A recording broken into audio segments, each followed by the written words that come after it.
¿Qué tal, amigos de Sabática? ¿Cómo se encuentran? Los saludo con el gusto de siempre. De antemano pidiendo una disculpa por la larga ausencia que hemos tenido en la presentación de los resúmenes como acostumbrábamos a hacerlo en el pasado. La verdad que hemos tenido bastante abandonada esta tarea y pedimos disculpas por ello y nos comprometemos a ir mejorando. En esta oportunidad quiero compartirles mi comentario, mi resumen acerca de este primer tema de nuestra guía de estudio Escuela Sabática del tercer trimestre de este año 2017. Recordemos que el tema que vamos a estar estudiando durante estos 3 meses es la carta del apóstol Pablo a los cristianos, a los seguidores de Jesús que se encontraban en Galacia. Es la carta de Pablo a los Gálatas. Esta primera semana del trimestre vamos a estar revisando la vida del apóstol Pablo y la respuesta de la iglesia en torno a la conversión del apóstol Pablo. Recordemos que el apóstol Pablo no fue un discípulo del Señor Jesús. Recordemos que la iglesia se establece, se organiza a partir del Pentecostés, donde no estaba presente el apóstol Pablo, y a partir de ese momento la iglesia sigue creciendo, pero todavía no aparece el convertido Saulo de Tarso en los eventos, en el desarrollo que va teniendo la iglesia. Es hasta después que el apóstol Pablo experimenta esta conversión de la que se ha hablado en muchos temas y que ahora vamos a estar analizando con detalle durante esta semana. Como acostumbro, quisiera compartirles las frases o palabras clave de este tema. Esto con el propósito de que podamos recordar con facilidad las ideas centrales del tema durante el repaso, ya sea que nos toque participar como alumnos o si eres maestro, al tener las palabras clave, al saberte esta lista de palabras clave, será más fácil desarrollar el repaso y atender todos los aspectos importantes de este primer tema del trimestre. Empecemos por recordar el título. Es Pablo, el apóstol a los gentiles. Y el versículo de memoria se encuentra en Hechos 11:18 y dice: entonces, oídas estas cosas, callaron y glorificaron a Dios diciendo: de manera que también a los gentiles ha dado Dios arrepentimiento para vida. En realidad no hice una buena lectura del versículo porque hay unos signos de admiración aquí. Debería de leerse así: entonces, oídas estas cosas, callaron y glorificaron a Dios diciendo: de manera que también a los gentiles ha dado Dios arrepentimiento para vida. Hay una expresión de asombro por parte de algunos de la iglesia que se expresaron al darse cuenta que el evangelio también estaba disponible para los gentiles.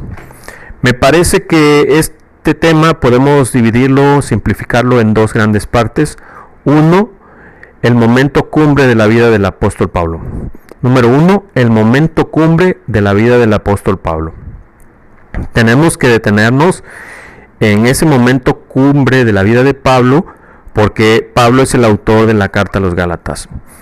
Y el número 2, la segunda parte del tema de esta semana, tiene que ver con la respuesta de la iglesia, la reacción de la iglesia a la entrada de creyentes no judíos al grupo, a la iglesia.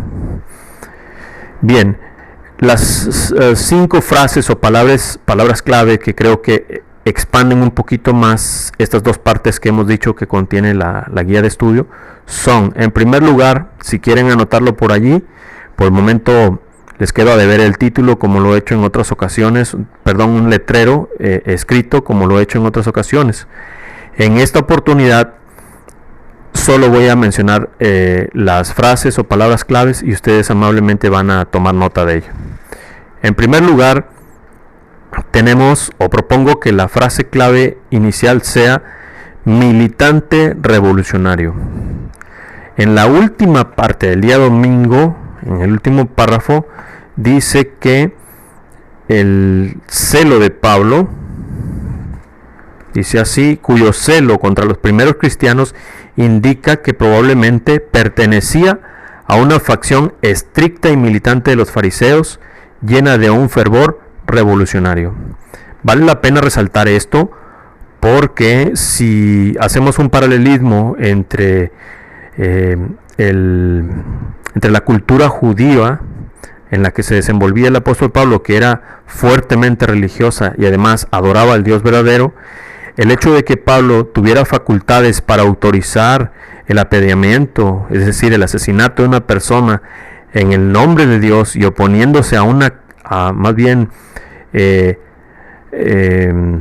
despreciando a un movimiento de reciente aparición como era el cristianismo, la iglesia cristiana, quiere decir que dentro de la cultura del apóstol Pablo podía haber grupos con facultades de agredir físicamente y quitarle la vida a los demás. Estas son las características de un grupo revolucionario, reaccionario, y el apóstol Pablo era un militante de este grupo, porque se le dieron facultades, porque él iba al frente. En Hechos capítulo 7, permítanme hacer la búsqueda rápidamente, en el versículo 7, en el capítulo 7, perdón, mejor dicho, del capítulo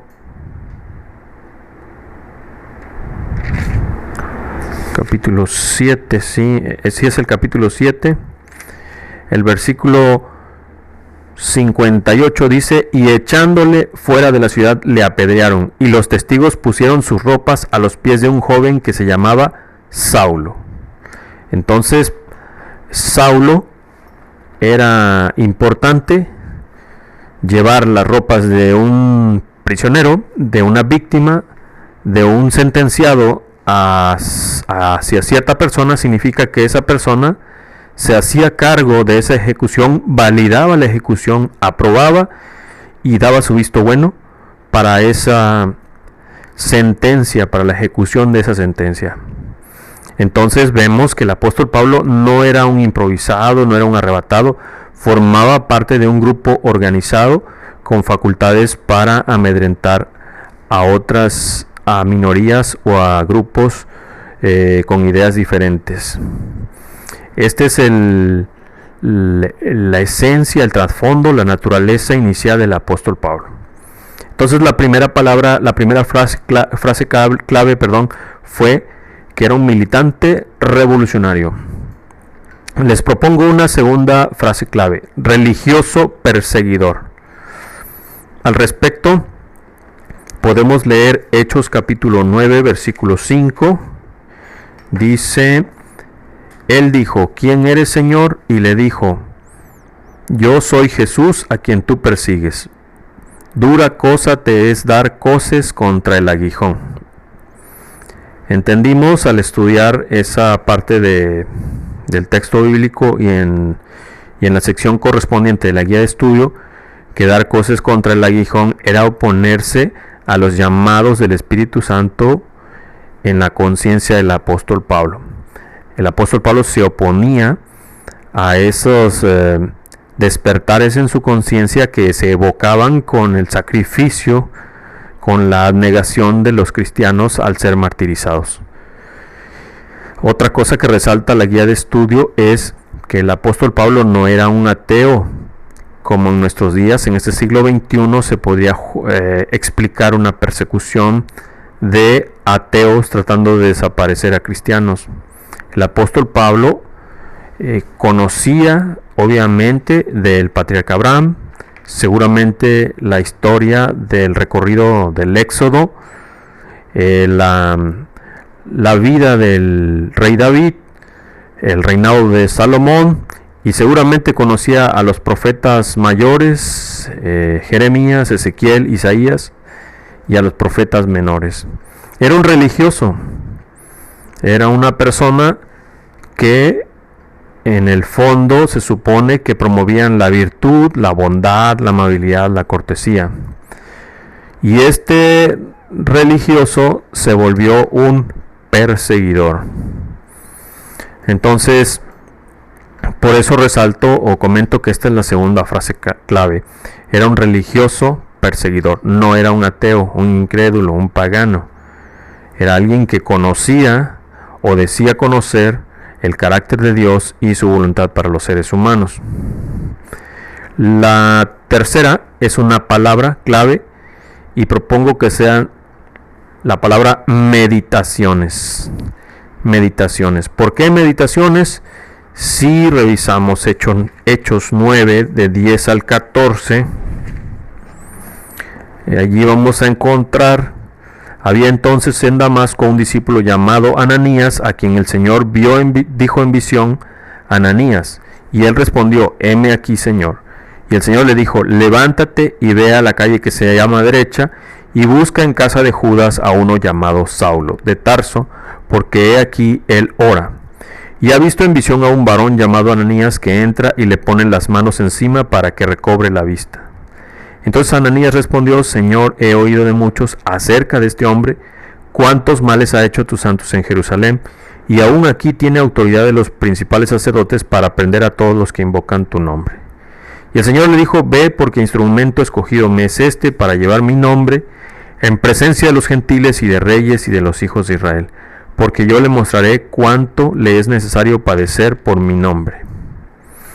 Y entonces ustedes siguen leyendo el capítulo 9 de Hechos y van a encontrar que el apóstol Pablo también había quedado ciego como producto de la visión de la luz intensa en el camino a Damasco.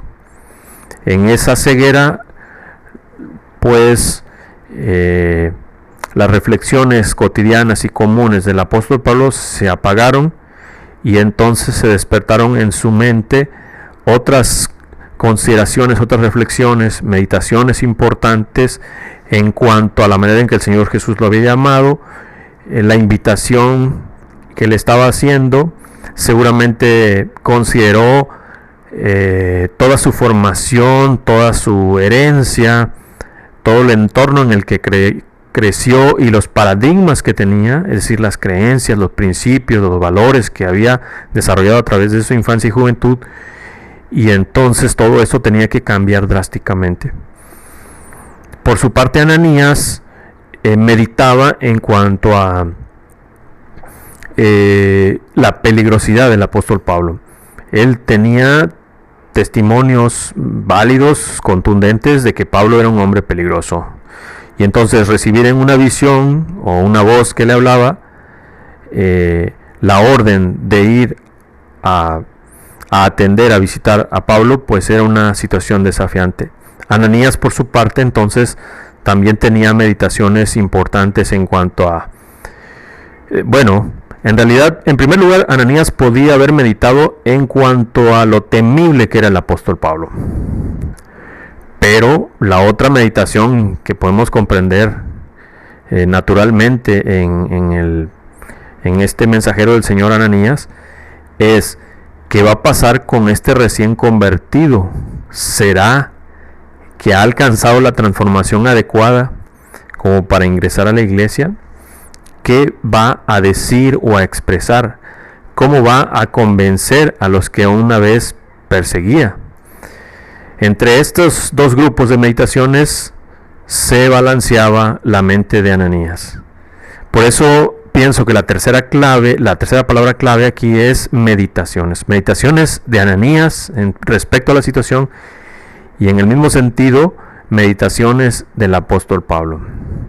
Así que, haciendo un recuento de las frases y palabras claves, la primera frase clave fue militante revolucionario. La segunda frase clave, el apóstol Pablo fue un religioso perseguidor. Ustedes van a encontrar por ahí en su guía que dice que era un merodeador o asolador, como un puerco montés. Y número 3, las meditaciones. El impacto en la mente, el impacto de los eventos en la mente de Ananías particularmente, y en la mente del apóstol Pablo. La siguiente palabra clave propongo que sea Antioquía. Antioquía. ¿Por qué Antioquía? Si ustedes revisan su guía de estudio, van a encontrar que esta ciudad sirvió como base, como plataforma, como puesto de avanzada para la evangelización de los gentiles. Y el apóstol Pablo, de acuerdo a lo que dice la guía de estudio, 5 años después de su conversión, fue invitado para presentarse y predicar en esta iglesia de Antioquía. Si el apóstol Pablo fue el comisionado especial para compartir el evangelio a los gentiles, tenía que ir y tenía que estar y tenía que participar en el punto de difusión, en el foco de radiación desde donde iba a esparcirse el mensaje de salvación a los gentiles. Y por eso encontramos también al apóstol Pablo en Antioquía. Podemos leer un poquito al respecto en Hechos 11, 19 al 26. Dice aquí en Hechos 11, 19 al 26. Ahora bien, los que habían sido esparcidos a causa de la persecución que hubo con motivo de Esteban pasaron hasta Fenicia, Chipre y Antioquía, no hablando a nadie la palabra, sino solo a los judíos. El versículo 21 dice: y la mano del Señor estaba con ellos, y gran número creyó y se convirtió al Señor. Llegó la noticia de estas cosas a oídos de la iglesia que estaban en Jerusalén, y enviaron a Bernabé que fuese hasta Antioquía. Y entonces, en el versículo 25 dice: después fue Bernabé a Tarso para buscar a Saulo, y encontrándolo, lo trajo a Antioquía. Y se congregaron allí, dice el versículo 26, todo un año con la iglesia, y enseñaron a mucha gente, y a los discípulos se les llamó cristianos por primera vez en Antioquía. Entonces, la siguiente palabra clave importante es Antioquía. Volvemos a repasar solo con fines de memorización. El apóstol Pablo fue un militante de una facción, militante revolucionario. Segundo, fue un religioso pero perseguidor. Tercero, Ananías y Pablo experimentaron meditaciones, reflexiones vitales. Cuarto, Antioquía fue la base, el puesto de avanzada para la predicación a los gentiles.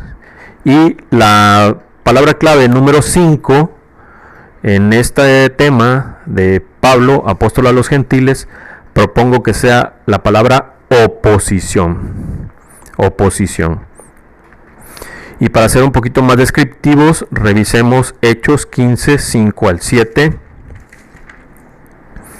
Aquí dice: pero algunos de la secta de los fariseos que habían creído se levantaron diciendo: es necesario circuncidarlos y mandarles que guarden la ley de Moisés. Y se reunieron los apóstoles y los ancianos para conocer de este asunto.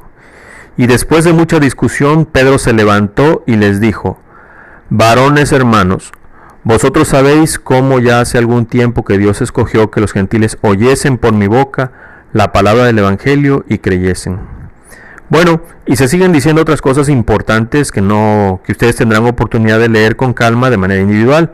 Lo que quiero resaltar es que aquí en Hechos 15, el versículo 5 hace evidente que había una oposición de cierto sector de la iglesia, y para ser muy claros, ese sector eran judíos pues la verdad es que de pronto es difícil establecer qué es judío, sobre todo en nuestros tiempos, porque hay judíos que son de nacimiento y que nacieron en la tierra de Israel.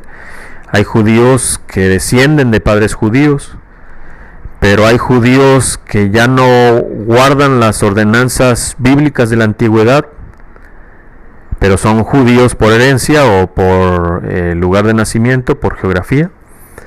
Y hay judíos que viven la cultura judía y nacieron en territorio judío. Así que en nuestros días es un poquito complejo definir qué es un judío. Y pienso que más o menos iba por ahí la cosa en los tiempos del apóstol Pablo, porque ya habían existido muchos judíos que fueron dispersados por diferentes latitudes, sobre todo de Asia y parte tal vez de Europa, especialmente Italia, Grecia, Chipre. Esas dispersiones, recuerden que se dieron con la invasión de los romanos a la tierra de Palestina. Entonces, estos varones de Hechos 15:5 dice: pero algunos, no dice varones, dice algunos de la secta de los fariseos que habían creído se levantaron diciendo: es necesario circuncidarlos y mandarles que guarden la ley de Moisés. Este grupo se oponía al trabajo, a las nuevas revelaciones que no habían sido exclusivas para el apóstol Pablo.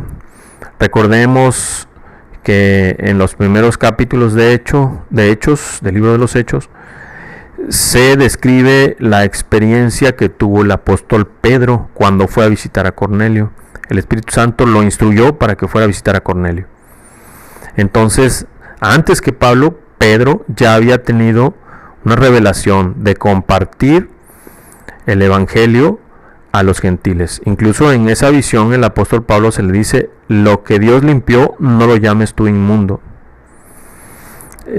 Sin embargo, como constatamos aquí en Hechos 15:5, había un grupo, un sector de la secta de los fariseos que se oponía a la conversión de los gentiles. O no exactamente se oponía a la conversión, sino ellos exigían que, además de aceptar las verdades acerca del ministerio del Señor Jesús y que el Señor Jesús era el Mesías y que el Señor Jesús era el Salvador, debían cumplir los ritos que se les exigían a los judíos cuando eran el pueblo escogido. Esto, por supuesto, ya no se podía permitir, porque las condiciones que Dios había establecido para los gentiles eran diferentes a las condiciones establecidas para los judíos, y los judíos habían ya perdido su posición como nación escogida, como nación privilegiada. El Señor Jesús mismo lo dijo: vuestra casa os es dejada desierta, queriendo decir con esto que los judíos ya no eran más el pueblo del pacto, sino que ahora el pacto se abría incluso de manera clara y totalmente accesible hasta a los gentiles. Y dentro de esa apertura debían desaparecer muchos ritos y ordenanzas que tenían los judíos, pero esta secta de los fariseos quería mantenerse en la observancia de esos ritos, cosas que no podían aprobarse porque muchos de esos ritos apuntaban al sacrificio no realizado del Señor Jesús. Seguir repitiendo estos ritos implicaba desconocer al Señor Jesús como Mesías. Eso es la razón por la que era importante que estos judíos fariseos dejaran de exigir que los gentiles practicaran esos ritos que tenían un significado muy especial para los judíos y que habían perdido vigencia con la muerte del Señor Jesús. Finalmente, vuelvo a recalcar que el propósito de las frases y palabras claves, que es la propuesta que yo hago, es que facilitemos el recordar las diferentes secciones del tema de la semana. También tiene como propósito que dosifiquemos el tiempo del repaso. Algunos maestros se afligen pensando que voy a decir en 30 minutos. Bueno, aquí hay 5 frases o palabras claves que discutir. Si divides esos 30 minutos entre estas 5 frases o palabras claves, tienes un tiempo aproximado para cada una de ellas de 6 minutos.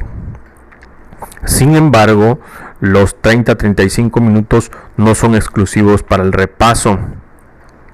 Tienes que interactuar con la clase, tienes que tomar el registro, tienes que realizar otras tareas. Al finalizar el repaso, tienes que repetir algunos anuncios, como la reunión del grupo pequeño, como si es el caso, la comida con la clase, o alguna tarea misionera que tiene asignado el grupo o la clase. Esto demanda tiempo, así que de los 35 minutos del repaso, probablemente efectivos para el repaso son 20 minutos. Entre estos 20 minutos se tienen que presentar las 5 frases o palabras claves. Esto significa que el repaso tiene que tener una dinámica muy ágil, muy veloz, donde se atiendan estos 5 aspectos que hemos propuesto. Nuevamente, número 1, Pablo, militante revolucionario. Número 2, Pablo, religioso perseguidor. Número 3, meditaciones de Ananías y el apóstol Pablo. Número 4, estamos hablando de la ciudad de Antioquía. Y número 5, la oposición en la iglesia. Estas son las 5 frases o palabras claves. Ahora, para concluir este resumen, podríamos o deberíamos preguntarnos qué impacto tendría este repaso en nosotros. Yo les propongo, en primer lugar, lo que cuesta cambiar de paradigmas. Paradigmas es el conjunto de creencias, de principios, de cosas que aceptamos como verdad o como dominantes en nuestra vida. Por ejemplo, en nuestros días, a lo mejor, por dar un ejemplo específico, un paradigma nuestro sería de que para curarnos de una infección del estómago tenemos que ir con el médico. Ese es nuestro paradigma. Un cambio de paradigma en ese sentido sería que ahora no necesitas ir al médico, sino vas con el pastor, va a orar por ti, y entonces cuando él ora por ti, tú te vas a curar de la infección estomacal. Como pueden darse cuenta, eso es un cambio de paradigma muy drástico. Bueno, pues algo parecido experimentó el apóstol Pablo. Y la vida de un ser humano consiste en hacer constantes cambios de paradigmas. Si no cambiamos de paradigmas, dejamos de crecer. Si no cambiamos de paradigmas elementales, fundamentales, no vamos a alcanzar la vida eterna. Otra reflexión en torno a la pregunta: ¿de qué manera nos impacta el estudio de la vida del apóstol Pablo y de los inicios del evangelio entre los gentiles? Bueno, podríamos decir que Dios, además de regañar a Pablo, lo habilitó para la tarea. Leímos por ahí en uno de los capítulos de Hechos, donde Dios le está diciendo a Anías: ve con este hombre, porque yo le voy a mostrar cuánto tiene que padecer por mi nombre. Y cuando dice el Señor eso, está diciendo que Él le daría fuerzas, visión, vigor emocional, determinación al apóstol Pablo. Lo habilitó para la tarea. Y otra reflexión más que surge de esta pregunta que venimos planteando últimamente es lo doloroso que fue la transformación, y que esta transformación dolorosa era proporcional a la tarea.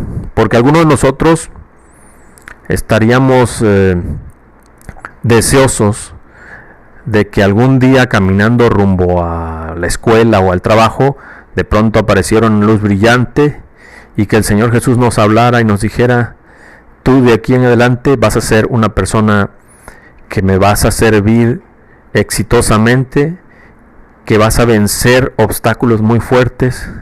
Quisiéramos tener esa garantía. Bueno, ese tipo de manifestación de Dios hacia Pablo fue por el nivel de la tarea que tenía que hacer el apóstol Pablo. Nosotros no tenemos esa tarea, tenemos tareas más sencillas, tal vez formar a nuestros hijos, influir positivamente como maestros de escuela sabática en los miembros de la clase, predicar tal vez en la iglesia, influir positivamente entre los vecinos. Pero de cualquier manera, en nuestro nivel, en nuestra categoría, en momentos de nuestra vida vamos a tener que experimentar una transformación dolorosa proporcional al tamaño de nuestra tarea. Por eso estamos estudiando este tema. Y la pregunta sería: ¿estamos preparados para eso? Así que también podemos reflexionar que tú y yo somos religiosos, como el apóstol Pablo. Y sobre todo los adventistas del séptimo día, tenemos un conjunto de doctrinas, bastante sólido, bastante coherente, bien validado, que nos hace personas poseedoras de una verdad muy fuerte, muy sólida, y pudiera ser que perdamos el rumbo, como le ocurrió a Pablo y a sus correligionarios. Obviamente estamos hablando de Saulo, más bien, antes de conocer a Cristo. A Pablo antes de conocer a Cristo, cuando era Saulo. y cómo ellos, diciendo conocer al Dios de Abraham, al Dios de Isaac, al Dios de Jacob, al Dios de Moisés, no solo se opusieron y sacrificaron al Señor Jesús, sino que se propusieron desaparecer a los seguidores del Señor Jesús. Era delicada la situación de estos religiosos. ¿Y cuál es nuestra situación como religiosos? ¿Estamos en sintonía con Dios? ¿No será que, como el apóstol Pablo, estamos dando coces o patadas contra el aguijón? Finalmente, ¿estamos dispuestos a experimentar una transformación de raíz, una transformación profunda, cambio de paradigmas muy fuertes como los que vivió el apóstol Pablo? Bien, pues preparémonos para que, si Dios lo decide así, nos convirtamos en instrumentos para Él. Este fue entonces mi comentario, mi resumen acerca de este primer tema del tercer trimestre de 2017, este tema que lleva por título Pablo, apóstol a los gentiles. Gracias por su atención, nos vemos pronto. Quiero decirles que inmediatamente después de esto voy a grabar otro video donde quiero compartirles algunas reflexiones en torno al buen funcionamiento de la escuela sabática. Gracias por su atención, Dios los bendiga.